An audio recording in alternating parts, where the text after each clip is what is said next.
మరి ఇంత పెద్ద కట్టడాలని తొలగించేదానికి మంచి మిషనరీ కూడా కావాలి కదా. దేశంలో 4 మిషన్లు ఉన్నాయంట, వాటిలో ఒక మిషన్ ఇక్కడ తీసుకొచ్చారు. దానికి డ్రైవర్కి జీతం కూడా 2 లక్షల రూపాయలు పర్ మంత్, అంటే 24 lakhs ఇస్తున్నారంట. వాడికి జపాన్లో ట్రైనింగ్ చేశారంట. ఈ మిషన్ కూడా జపాన్ నుంచి తయారు చేసిన మిషన్ తెచ్చారంట.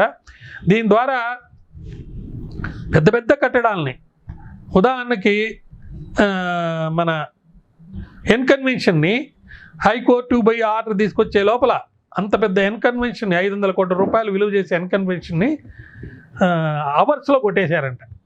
అంత పెద్ద మిషనరీ ఉంది. ఇప్పుడు దాన్ని మెయింటైన్ చేయడం కూడా చాలా కష్టమైన పని.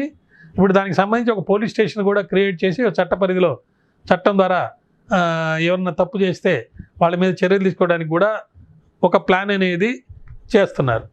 అదేవిధంగా ఇప్పుడు పార్కులు, స్థలాలు మాయమైపోయినాయి అంట హైదరాబాద్లో. చాలా ఎన్ని మాయమైపోయినాయి, ఎట్లున్నాయని స్టాటిస్టిక్స్ చూస్తే ప్రజావసరాలకి ఈ లేఅవుట్స్లో కేటాయించినటువంటి కొంత స్థలాన్ని పార్కుగా పెట్టాల్సిన ఈ బిల్డర్సు, డెవలపర్సు దాన్ని కూడా ఆక్రమించి అది కూడా అమ్మేస్తున్నారంట. వాళ్ళపైన బాధ్యులైన వాళ్ళపైన అధికారులు చర్య తీసుకోవాలంటే తీసుకోలేకపోతున్నారంట. ఇప్పుడు ఆ అధికారులు భయపడిపోతున్నారంట, దడపుట్టిపోతుందంట. ఏం చర్యలు తీసుకుంటారో మా మీద. ఏం చేశారంటే పార్కులకు కేటాయించిన స్థలాలని ఆక్రమించి అవి కూడా అమ్మేశారంట. దొంగతనంగా డాక్యుమెంట్ సృష్టించారంట.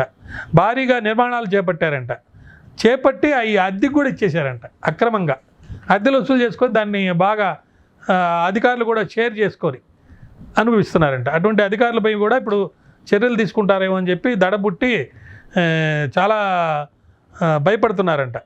ఉదాహరణకి హెచ్ఎండిఏ అనుమతులు జారీ చేసి కొంతకాలం తర్వాత అక్కడ స్థలాలకి భారీ ఎత్తున కట్టడాలు చేసి ఎవరైతే వాటి రేట్లు పెంచేసి ఆ ఏరియా ఈ కట్టడాల వల్ల అక్కడ అద్దెకి తీసుకొని అద్దెల డబ్బులు మింగేస్తున్నారో అక్కడ చదరపు గజం ₹1,00,000 కూడా అయిపోయిందంట. అటువంటి వాళ్ళందరూ ఇప్పుడు మా మీద ఏం చర్యలు తీసుకుంటారేముంది దడదడలాడి రిటైర్ అయిన ఆఫీసర్లు కూడా వకీళ్ళ చుట్టూ, కోర్టుల చుట్టూ తిరుగుతున్నారంట. అది ఇప్పుడు పరిస్థితి.